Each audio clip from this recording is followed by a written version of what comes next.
Bismillah, alhamdulillah, salatu wassalamu ala rasulillah Sayyidina Muhammad ibn Abdillah wa ala alihi wa sahbihi wa mawalah. La hawla wa la quwata illa billah, ma ba'd. Ila hadrati nabiyina Muhammadin sallallahu alaihi wasallam wa ala alihi wa azwajihi wa dhurriyyatihi wa liwal kiram sahabati wa tabi'in wa tabi'in bisan la yaumiddin, khususan ila musannif fi hadzal kitab asy-syekh Imam Abu Zakaria Muhyiddin Yahya bin Syaraf An-Nawawi, Syekhina Kiai Muhammad Zalim As-Tuki wa Syekh Yasin Asmuni wa Syekh Burhan Al-Ma'sum Al-Qadiri ya bi masyaihim wa masyaihim min sadari silsilati hadzal kitab wa nakhusu khususan li syarihihi Syekh Muhammad bin Alan As-Siddiqi jami masyaihim wa masyaihim qadasallahu asrarahum wa radiyallahu lana wa lahum fatahallahu qulubana bi barakatihim wa bi karamatihim wa bi hurmati futuhal arifin.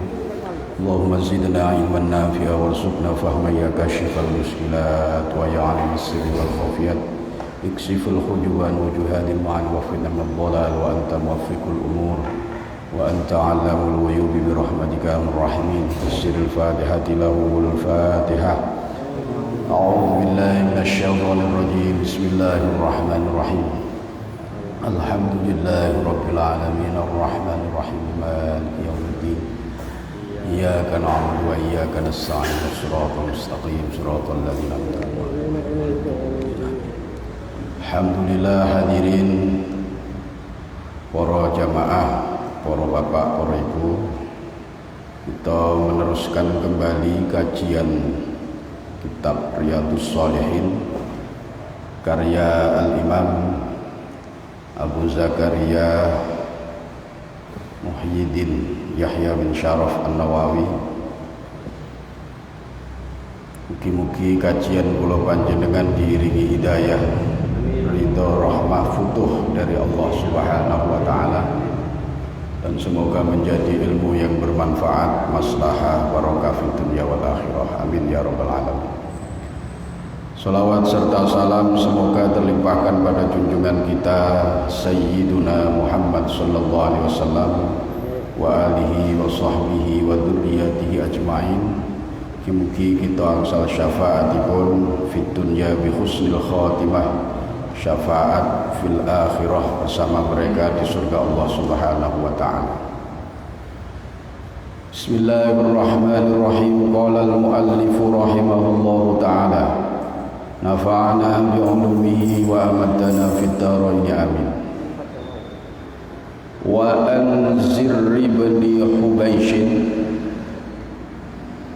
diriwayatkan dari Zir bin Hubaisy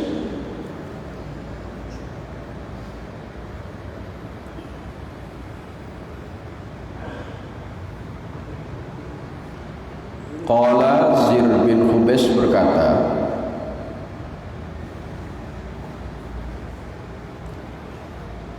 ataitu Safwan bin Assal radhiyallahu anhu, saya datang kepada Safwan bin Assal radhiyallahu anhu,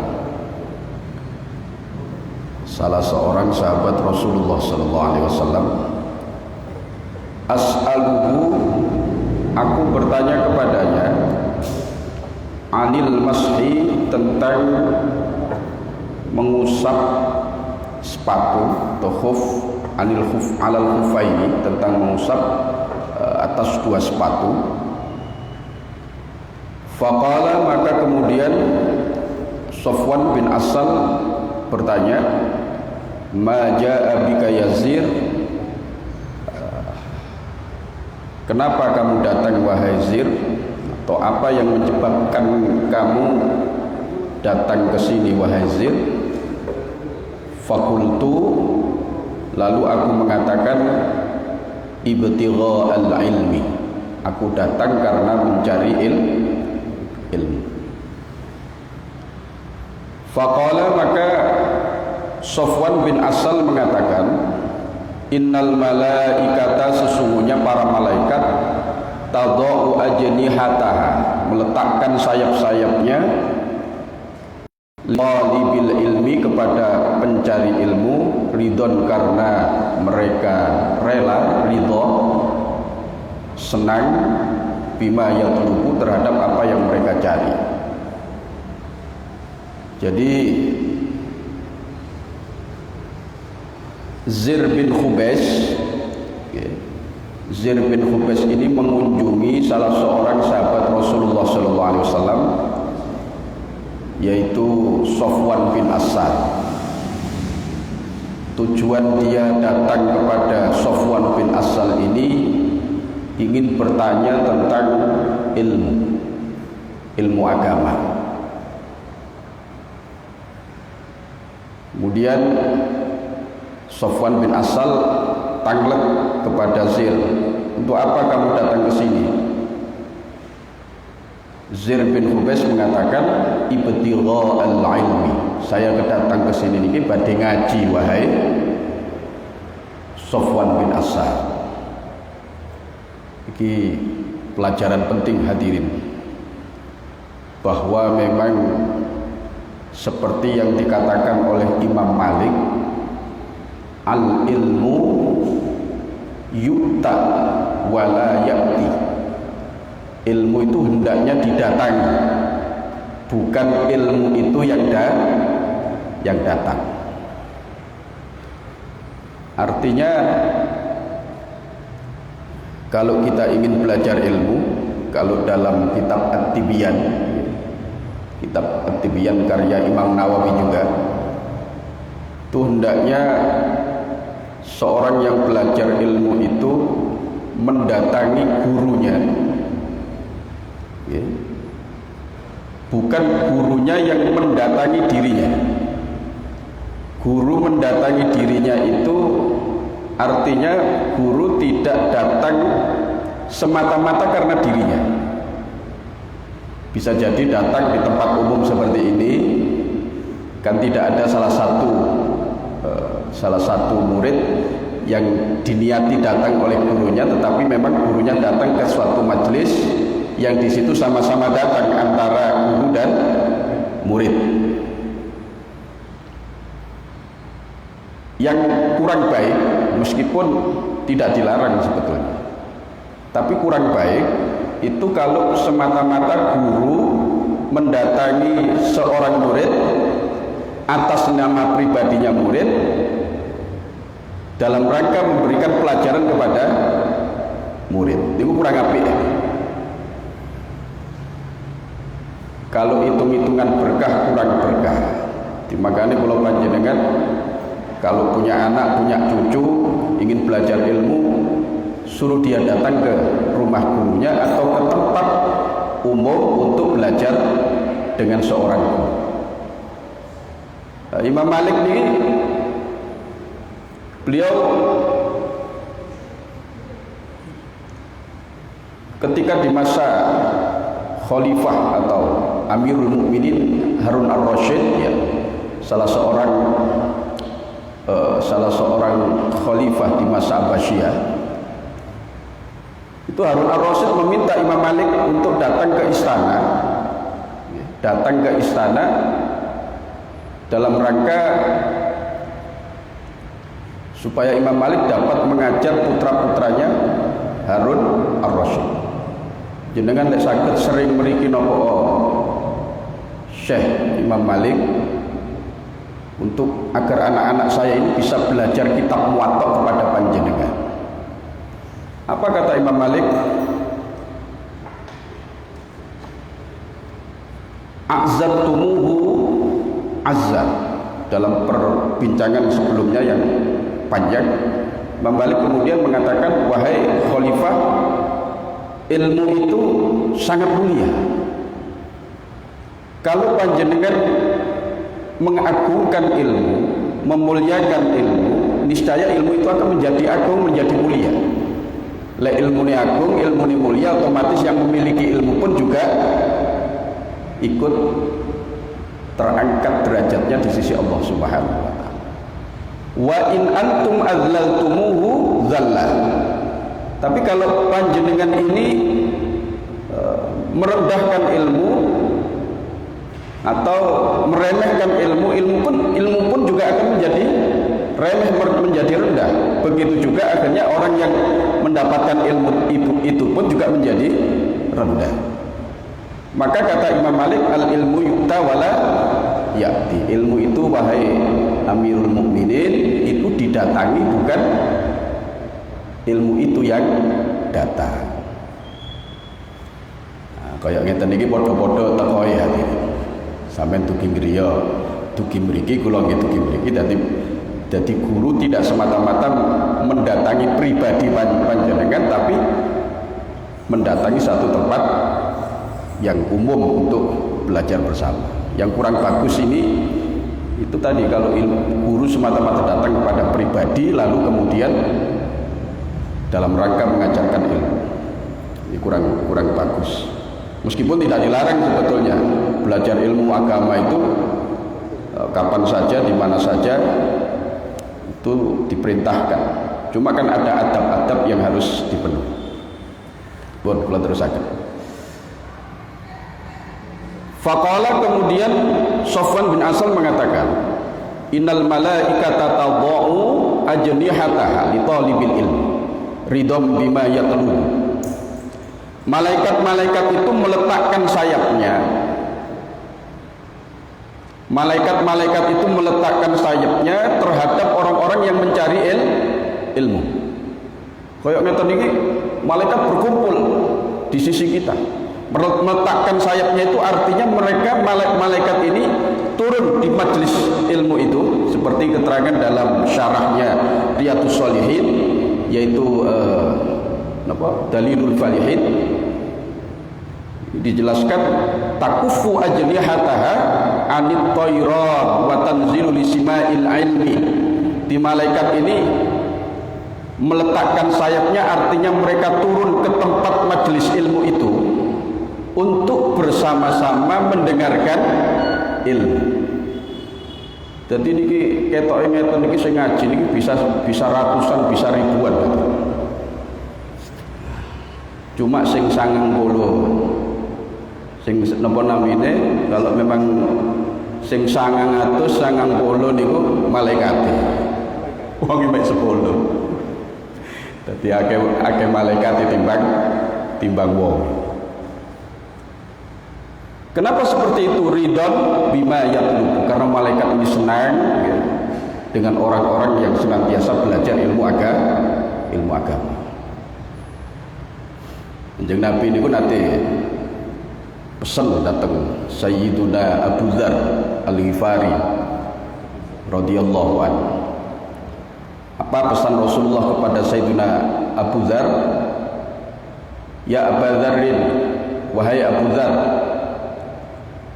la an taghduwa fatata'allama ayatan min kitabillah khairul laka min an tusalliya mi'ata rak'ah. Wahai Abu Dzar, kamu berangkat di waktu pagi, artinya berangkat dari rumah, tidak harus di waktu pagi, waktu kapanpun.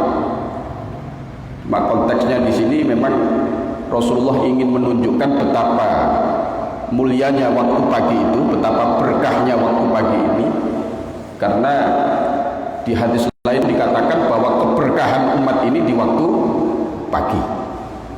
Itu salah satu keutamaan di waktu pagi. Kamu berangkat di waktu pagi, wahai Abu Dzar, lalu kamu belajar satu ayat dari kitabillah, satu ayat dari Al-Quran, baik mempelajari qiraahnya, mempelajari kandungan maknanya, tafsirnya. Kamu belajar satu ayat dari kitabillah, khairul laka min an tusalliya mi'ata rak'atin.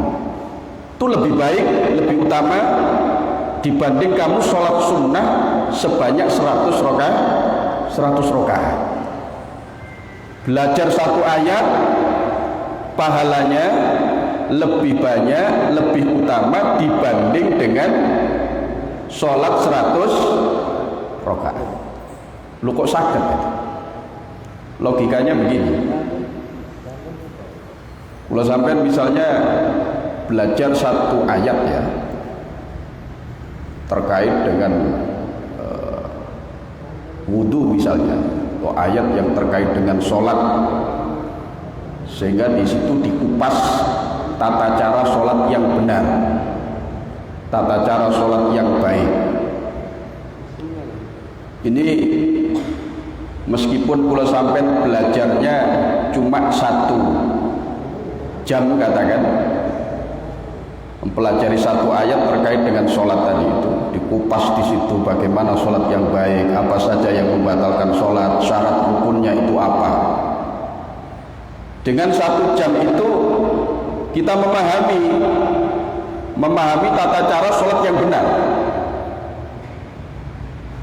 Maka selanjutnya dengan 1 jam itu, selanjutnya kita ini sholat kita selamanya tidak akan keliru.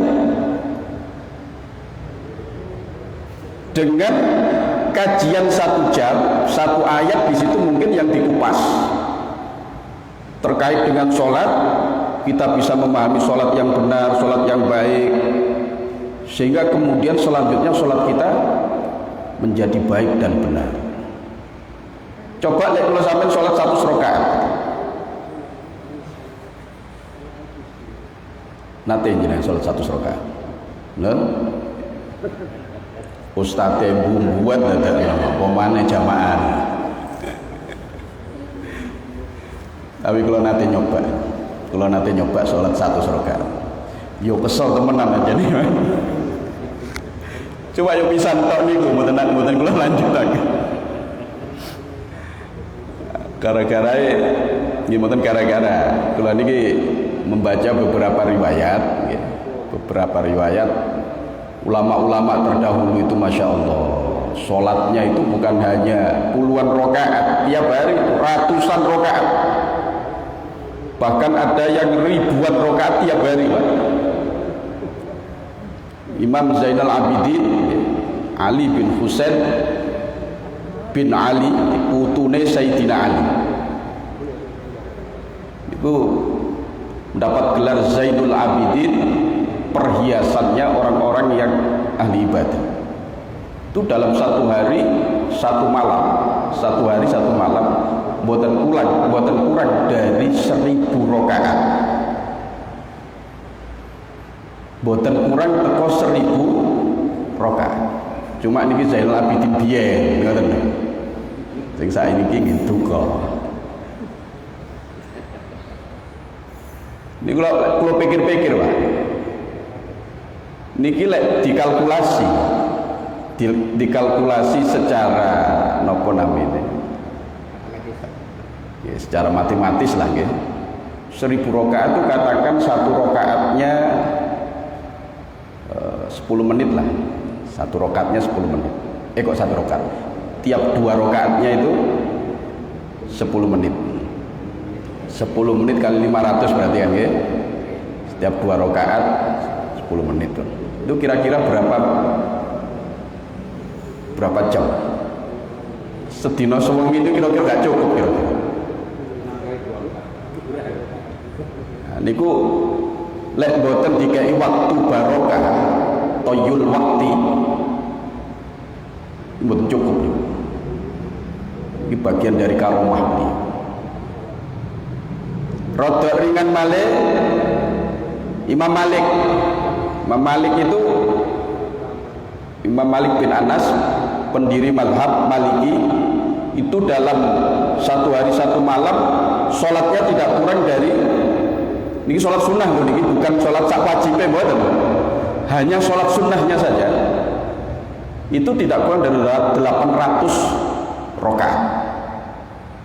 Al-Imam Al-Junaidi Al-Baghdadi, Sayyid Ta'ifah, pelopornya ulama ahli tasawuf, pelopornya ulama sufi, itu 1 hari 1 malam tidak kurang dari 400 rakaat.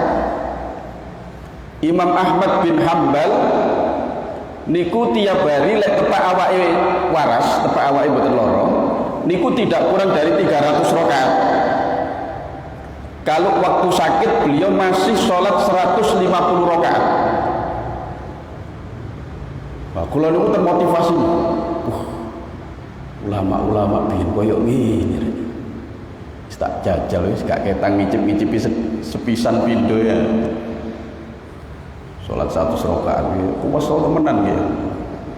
Tuk 20 ngoten niku. Sik leren dhisik, ngopi dhisik. Sembujung. Terusaken malih. Mulai jam 8 niku. Nggih kata leren niku napa kira? Asar niku lagi mari. Tapi nggih pisan niku mawon. Muga-muga kula sampeyan paringi kuat ibadah kaya para orang-orang soleh terdahulu. Timbangane sora-sora ngoten dugi mawon teng majelis ilmu. Datang di majelis ilmu ini kita dapat pahala lebih baik daripada sholat 100 rakaat. Kenapa lebih baik? Seperti tadi, ngaji meskipun 1 jam itu bisa merubah tata pola pikir kita, tata pola ibadah kita untuk lebih baik, lebih benar selamanya. Tapi kalau sampai sholat 100 rakaat sak durunge sholat dereng paham fikihnya sholat, setelah sholat 100 rakaat dia tetap betul paham mawon. Nah ini berbeda dengan ngaji sak jam. Ngaji sak jam membahas sholat, selamanya sholat kita tidak akan keliru. Nah, disinilah kedudukan ilmu itu lebih utama dibanding amal, dibanding amal ibadah yang tanpa ilmu. Di kelanjutan hadis tadi itu Rasulullah sallallahu alaihi wasallam dawuh, "Wala an taghdua fatata'allama baban minal ilmi umila bihi aw lam yu'mal khairul laka min an tusalliya al-faraqati." Wahai Abu Dzar, kamu keluar rumah di waktu pagi, belajar 1 bab ilmu. Kalau tadi 1 ayat min kitabillah, ini 1 bab ilmu, itu lebih baik kamu amalkan atau tidak. Jadi belajar 1 bab ilmu diamalkan atau tidak. Masalah diamalkan itu nanti nilainya sendiri berbeda. Niki saya ngaji tok, apakah itu diamalkan ataupun tidak, maka itu lebih baik daripada 1000 rakaat. Insyaallah. Berarti ganjaran kula sampean mari pun kathah nggih. Metu teko mriki akeh ganjaran awake dhewe rek. Sesuk prae wis gak ibadah dhisik wis akeh ganjarane. Subuhe kawanan tenang-tenang mawon. Kawan subuh mulu pun gak ro mabung itu ganjaran akeh aku.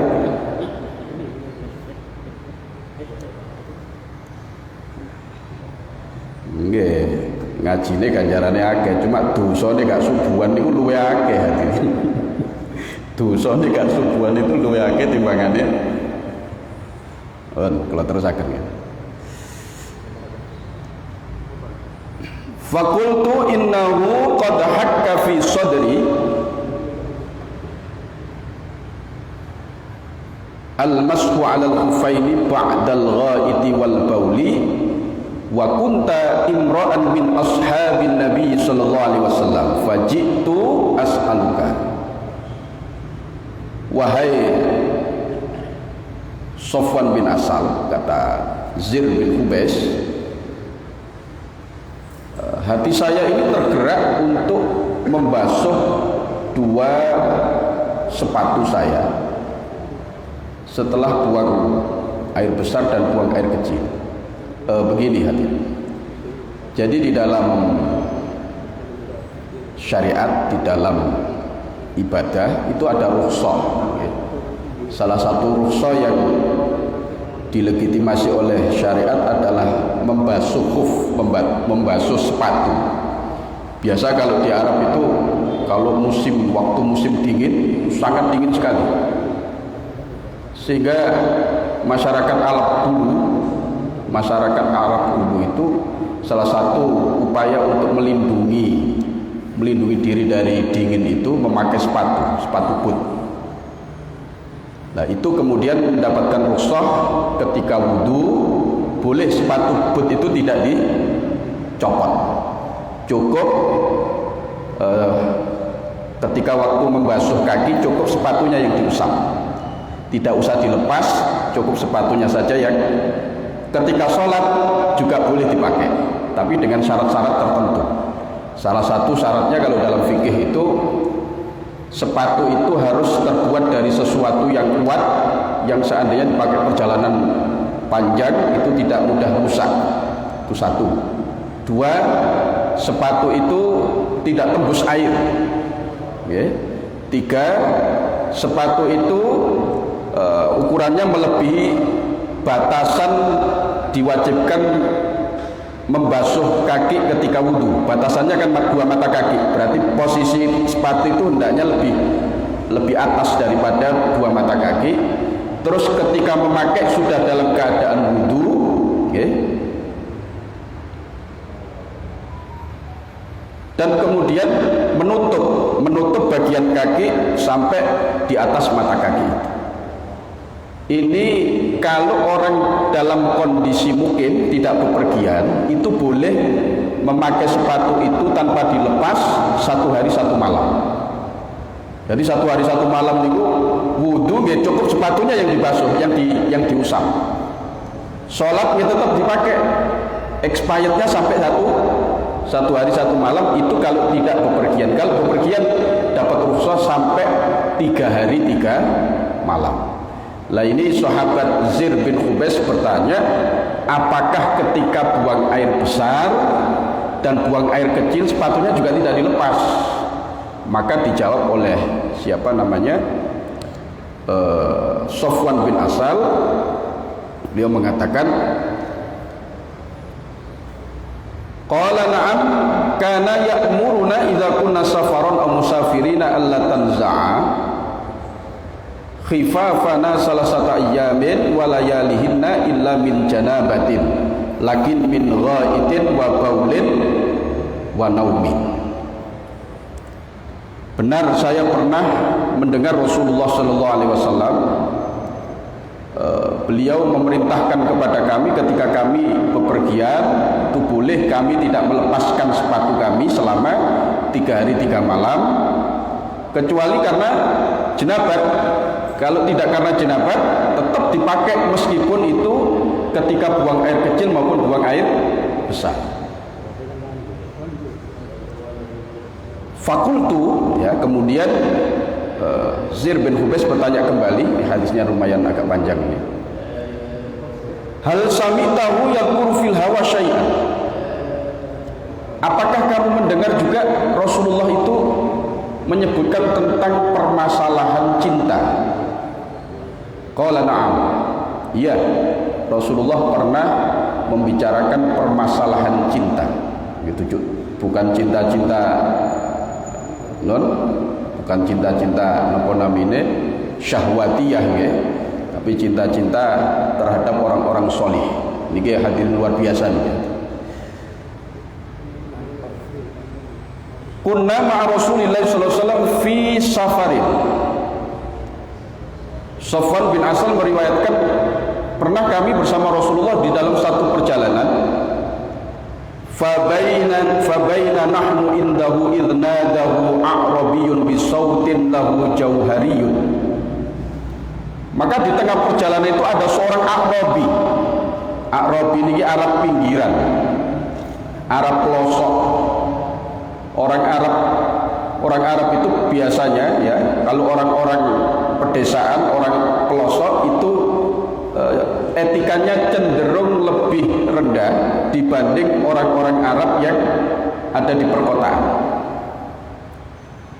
Jadi etika mereka itu relatif lebih rendah dibanding orang-orang Arab yang ada di perkotaan. Nah, ini kebalikan dari orang Jawa, Pak. Wong Jawa niki lek sing teko desa nggih niku cenderung etikanya tinggi. Pokok durung mambu kutha nggih. Niku luar biasa, etikanya sangat tinggi sekali. liwat teng dalan ngoten enten tiyang lungguh nun sewu.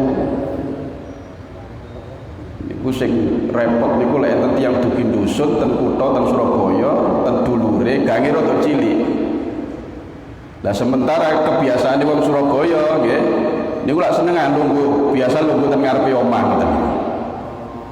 Dadi lek waya liwat niku mulai pucuk sampai pucuk niku wis amit terus.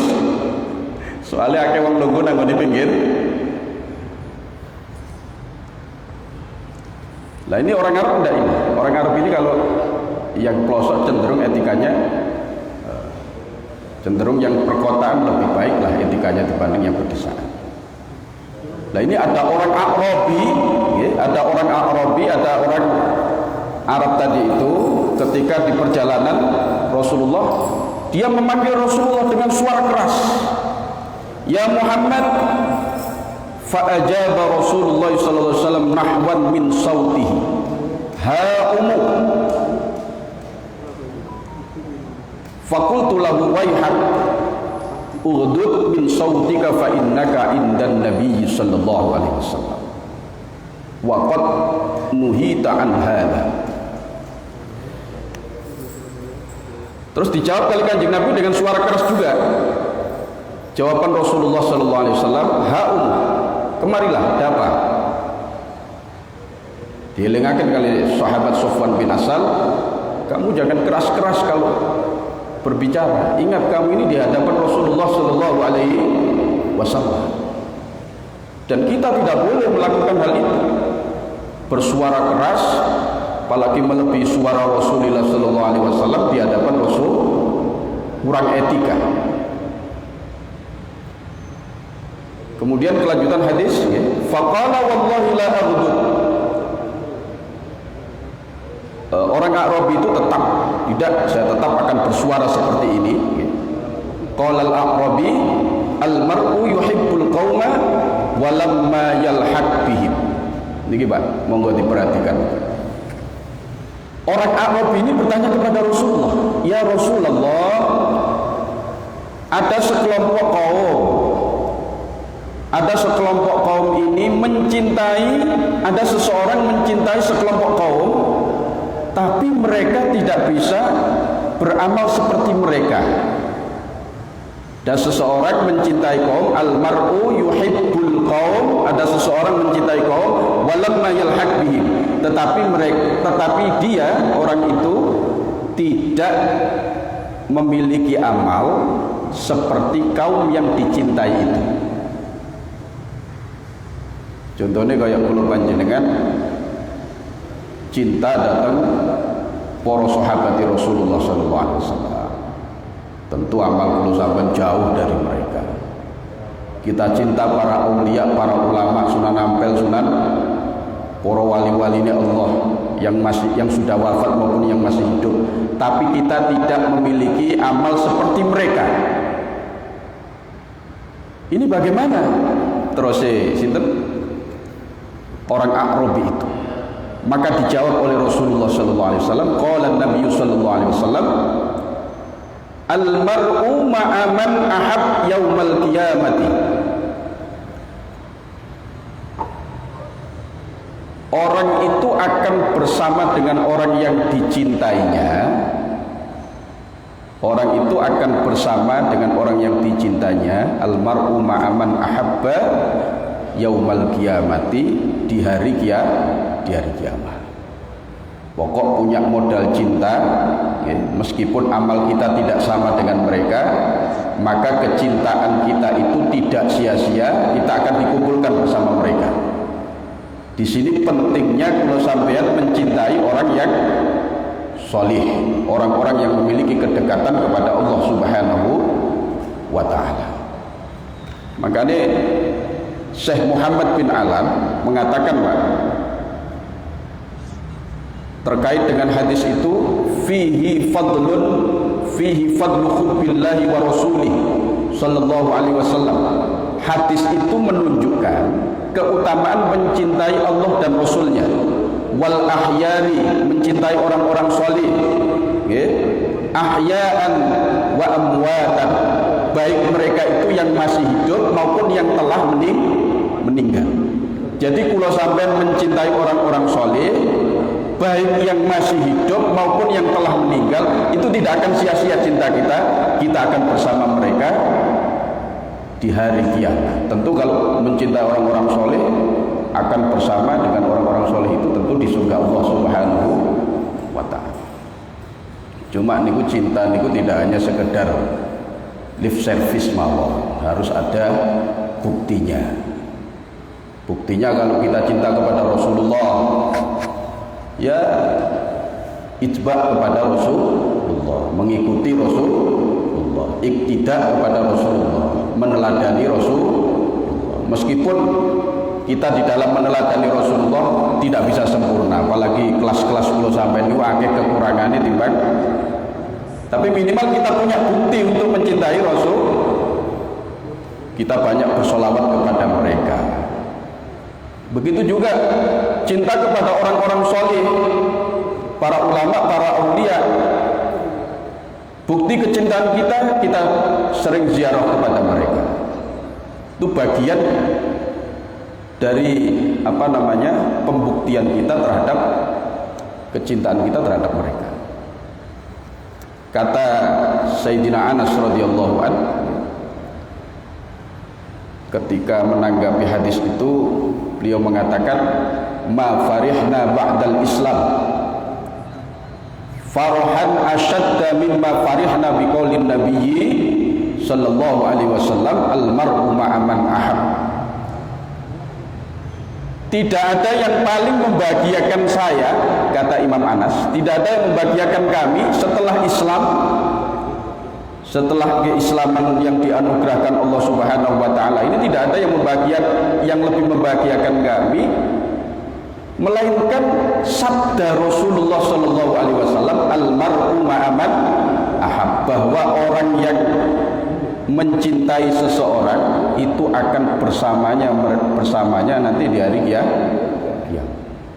Makanya dalam kelanjutan makalahnya Sayyidina Anas ini, beliau mengatakan, ana uhibbullaha wa rasulah sallallahu alaihi wasallam, aku mencintai Allah dan Rasulnya, wa Abu Bakrin wa Umar, aku juga mencintai Abu Bakar dan Umar radhiyallahu anhu. Fa arju an akuna ma'ahum, aku berharap bisa bersama mereka. Wa illam a'mal bi amalihim, meskipun saya tidak beramal, memiliki amal seperti amal mereka. Kalau sampean cinta Rasulullah pasti nggih. Meskipun kula sampean amal kula sampean jauh dari amalnya Rasulullah, apalagi Rasulullah, sahabat mawon jauh, apalagi sahabat tabiin mawon masih jauh. Tapi kita mencintai mereka, dan itu kita buktikan. Kita mengerjakan sunnah-sunnahnya Rasulullah, meskipun akeh kekurangannya. Kalau sampean cinta datang para sahabat, kalau sampean cinta datang para aulia, para ulama, ya, termasuk para wali sing dakwah teng tanah Jawa nih, Sunan Ampel, Sunan Giri, Sunan Bonang, kita cintai mereka. Buktinya tiap tahun kalau sampean ziarah mereka, ya cuma saat ini mohon pandemi beraya. Duka mulai ini kapan Malaysia? Itu bukti cinta kita kepada mereka. Kalau sampean ziarah kepada mereka, kalau sampean ziarah kan para aulia, Sunan Ampel, Sunan Bonang dan seterusnya, itu kan bukan karena apa-apa, karena dia itu wali Allah, kekasih Allah, kekasih. Maka kata Rasulullah, kita akan bersama mereka kelak nanti di hari kiamat. Ditolei hadir. Kalau sampai bangkit dari alam kubur, begitu noleh kanan, sopo iki rek udeng-udengan. Cuma bangkit dari alam kubur mboten gawe pakaian. Delok kanan Sunan Ampel, delok ngarep Sunan Bonang, delok kiri Sunan.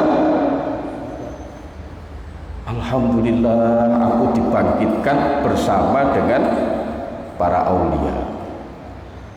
enten sing napa namine begitu bangkit dari alam kubur tuwangi kaget, Masya Allah kanan kiri kok artis kabeh.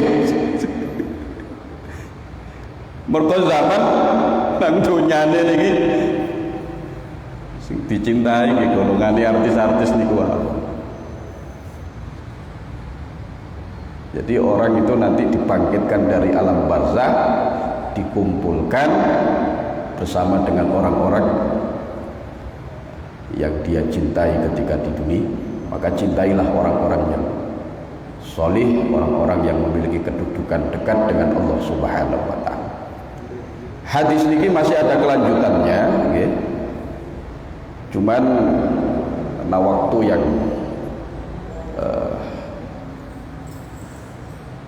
tidak cukup kalau saya teruskan ini, nanti tanya jawabnya malah wonten-wonten. Monggo selanjutnya insyaallah hadis ini akan kita lanjutkan pada pertemuan yang akan datang. Monggo kalau ada yang perlu ditanyakan, kalau bisa saya jawab sekarang, kalau enggak PR pada pertemuan yang akan datang. Monggo kula aturaken hati. Waalaikumsalam warahmatullahi wabarakatuh. Ada dua yang saya tanyakan terkait dengan kita akan dikumpulkan dengan orang yang kita cintai. Misalnya saya nggak terlalu kenal dengan orang yang kita cintai, bagaimana? Misalnya sahabat-sahabat Rasulullah. Saya ini kurang baca sahabat Rasul, cuma orang mana aja gitu. Apakah bisa dicintai? Itu pertama. Kemudian yang kedua, saya misalnya tetap melakukan ibadah ya, sholat, ngaji, tapi saya tuh mempunyai hobi, misalnya suka sama artis ini, misalnya Islam Korea, terus saya hobi sama penyanyi Korea itu. Apakah nanti saya dibangkitkan bersama mereka juga? Padahal saya ini kan tidak sholat, ngaji, tetap saya lakukan itu bagaimana? Itu aja. Oke. Oke.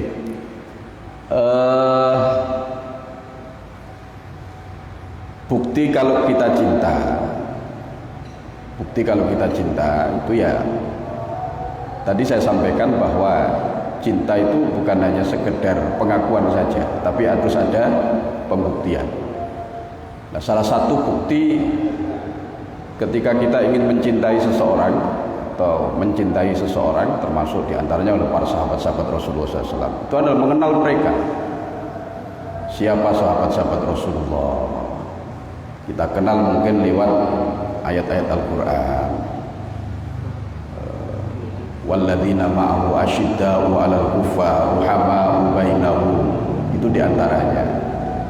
Atau mungkin kita bisa membaca sirah nabawiyah, sehingga di situ kita bisa mengenal para sahabat-sahabat Rasulullah SAW, sehingga itu menjadi bukti ya, menjadi bukti kecintaan kita kepada mereka. Karena seseorang yang tidak mengenal itu sulit sekali untuk mencintai. Andaikan mencintai yang sifatnya sangat lemah, wong tidak mengenal, bagaimana mungkin kita bisa mencintai? Maka ketika kita ingin mencintai para sahabat Rasulullah, ya salah satu pembuktiannya adalah melalui mengenal mereka, melalui sirah-sirah mereka. Terus juga diantaranya tidak melupakan untuk mendoakan mereka. Di surat Al-Hasyr dikatakan walladzina ja'u min ba'dihim yaquluna rabbana ighfir lana wal ikhwanina alladzina sabaquna bil iman wala taj'al fi qulubina minal ladzina amanu rabbana innaka ra'ufur rahim. Itu sebabnya kita bersyukur menjadi warga Nahdiyin. Warga Nahdiyin itu setiap ada acara-acara bersama itu tidak lupa berkirim Fatihah ya, kepada mereka ila hadratin Nabi Muhammad sallallahu alaihi wasallam wa alihi wa ashabihi, dan semua sahabat-sahabatnya, keluarganya Rasulullah ikut kita kirimi Fatihah. Itu juga bagian dari pembuktian bahwa kita mencintai mereka. Terus ya alhamdulillah kalau sampai dadosaken tiyang warga Nahdliyin ini. Banyak di antara acara-acara yang di situ adalah bagian dari manifestasi cinta kepada Rasulullah, keluarga dan para sahabat. Waya traweh nggih ngoten. Waya traweh sebut sahabat-sahabat Rasul. Al-Khalifatul Awwal Sayyidina Abu Bakar As-Siddiq radhiyallahu anhu seterusnya. Nah, itu jadi bisa saja kita mencintai sahabat Rasulullah, siapa saja sahabat Rasulullah kita cinta. Cuma kalau kita tidak mengenal mereka, itu seandainya cinta ya cinta yang lemah. Yang kedua terkait dengan mencintai siapa artis-artis yang kita tidak kenal mereka siapa itu ya. Sementara kita ibadah dan mereka artis-artis luar itu ya, yang mereka notabene bukan orang-orang muslim, bukan orang-orang yang beribadah kepada Allah Subhanahu wa taala. Apa mungkin kita dikumpulkan dengan mereka? Saya yakin meskipun kita punya kecenderungan mungkin karena skill mereka dalam seni dan lain sebagainya, itu masih tidak mengalahkan cinta kita kepada orang-orang solih, tidak mengalahkan cinta kita kepada para tabi'in, para sahabat-sahabat Rasulullah, para ulama, para aulia. Kalau kita ini sebagai seorang muslim, kalau kecintaan kita kepada orang-orang solih lebih mendominasi diri kita daripada kecintaan kita kepada selain mereka, tentu nanti ketika bangkit di akhirat, harapan kita masih dibangkitkan bersama dengan orang-orang soleh. Lah yang masalah itu kalau kecintaan kepada selain orang-orang soleh itu lebih dominan dibanding dengan orang-orang soleh lah. Jangan-jangan kita nanti masuk hadis niki hati. Oleh karena itu, sebagai orang yang beriman, tentunya kecintaan, kesenangan ataupun idola kepada orang-orang yang jauh dari nilai-nilai ibadah, nilai-nilai iman itu diminimalisir. Kalau bisa dihilangkan sama sekali lah. Ya kita hanya sebatas sebatas kagum dengan karya mereka saja. Tapi tidak sampai kita kemudian mencintai mereka sehingga meniru atribut-atribut mereka, meniru itu kan bukti kalau di situ kecintaan kita sudah mulai tinggi terhadap mereka. Karena dalam hadis disebutkan man ahabba syai'an aktsara min dzikri. Bukti orang itu kalau benar-benar mencintai seseorang itu lebih banyak menyebut nama mereka. Jadi jangan sampai kita jatuh ke sana. Ya kita hanya sebatas kagum saja kalau memang punya karya-karya yang bagus. Tidak sampai pada tahap mencintai terhadap mereka. Kalaupun toh itu ada sedikit kecintaan terhadap mereka, jangan sampai itu lebih dominan terhadap kecintaan kita kepada orang-orang soleh. Kalau bisa ya dihilangkan sama sekali lah. Dan tidak ada manfaatnya juga kan kalau sampai mencintai mereka. Ngaten hadirin monggo yang lain. Nggih.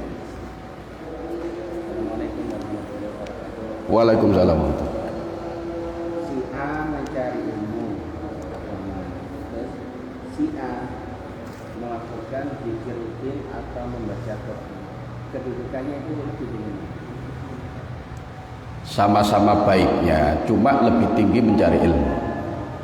Rasulullah itu pernah masuk ke masjid, di situ ternyata ada 2 halaqah. Satu halaqah zikir, berzikir menyebut nama-nama Allah, mengagungkan nama Allah. Yang satu halaqah mengkaji keilmuan, kajian Islami, membahas halal haram dan lain sebagainya. Akhirnya Rasulullah memilih halaqah yang mengkaji tentang keilmuan. Sama-sama baiknya kata Rasulullah, ini sama-sama baiknya, tetapi kalau keduanya dibanding, maka ternyata yang lebih utama yang mencari ilmu itu, karena itu yang dipilih oleh Rasulullah SAW ketika beliau menghadapi dua halaqah. Oke, monggo. Assalamualaikum. Waalaikumsalam warahmatullahi wabarakatuh. Tadi dalam kajian Kiai yang disampaikan bahwasanya kurang bagus kalau si guru atau ustaz mendatangi murid untuk mentransfer atau memberikan pembelajaran itu kepada si murid. Nggih. Dan kita tahu semua bahwasanya banyak sekali di luar sana, termasuk anak saya. Dulu waktu sekolah karena pulangnya mepet dengan waktu dan tidak nutut untuk ikut belajar di PPA, sehingga saya mencari solusi. Guru yang di PPA tadi, saya sebut aja namanya Ustaz Abdul Majid, itu datang ke rumah. Sampai pada akhirnya mulai dari anak saya yang pertama, kedua sampai ketiga, insya Allah ada kurang lebih 10 tahun di rumah. Nah ini karena keterbatasan waktu yang tidak mungkin ditempuh anak ini, karena datang jam 4, sedangkan datang nggak mungkin langsung ke TPA. TPA ini bukannya setengah 4 dan 5 sudah pulang, sehingga ada solusi seperti itu, dan itu juga istilahnya itu sama-sama sepakat, sama-sama ridho. Saya mohon kepada Ustaznya. Yes, terima kasih. Assalamualaikum warahmatullahi wabarakatuh. Waalaikumsalam warahmatullahi wabarakatuh. Sebetulnya tidak ada larangan, ya, tidak ada larangan ketika guru mendatangi murid, itu tidak ada larangan. Cuman meskipun kedua-duanya sama-sama ridho, tapi permasalahannya bukan di sini, bukan masalah keridhaan guru atau si murid itu. Masalahnya adalah bagaimana kita memuliakan ilmu itu. Kita memuliakan ilmu itu sehingga dengan kita buktikan kita mendatangi ilmu itu bukan ilmu yang datang kepada kita. Tapi kalau memang situasi dan kondisi yang tidak memungkinkan itu, kemudian guru yang mendatangi murid, ya saya berharap tetap itu tidak mengurangi keberkahan daripada, kalau masalah bolehnya boleh saja, tidak ada masalah. Cuman di sini kan kaitannya dengan masalah keberkahan dari ilmu yang diajarkan tersebut. Insya Allah kalau memang situasi dan kondisi yang menyebabkan itu, ya tidak sampai mengurangi keberkahan ilmu itu. Cuman kalau dibanding, kalau masih memungkinkan untuk datang ke gurunya, ke rumahnya guru misalnya, itu tetap lebih baik didatangi. Itu sebagai bukti kemuliaan kita terhadap ilmu yang dikaruniakan Allah Subhanahu wa taala melalui guru tersebut. Kalau kita niku nggih hadirin nggih, mungkin ada manfaat dan gunanya. Mohon maaf apabila ada kekurangan. Wallahu muwaffiq ila aqwamit thoriq. Subhanakallahumma bihamdika asyhadu an la ilaha illa anta astaghfiruka wa atubu ilaik. Assalamualaikum warahmatullahi wabarakatuh.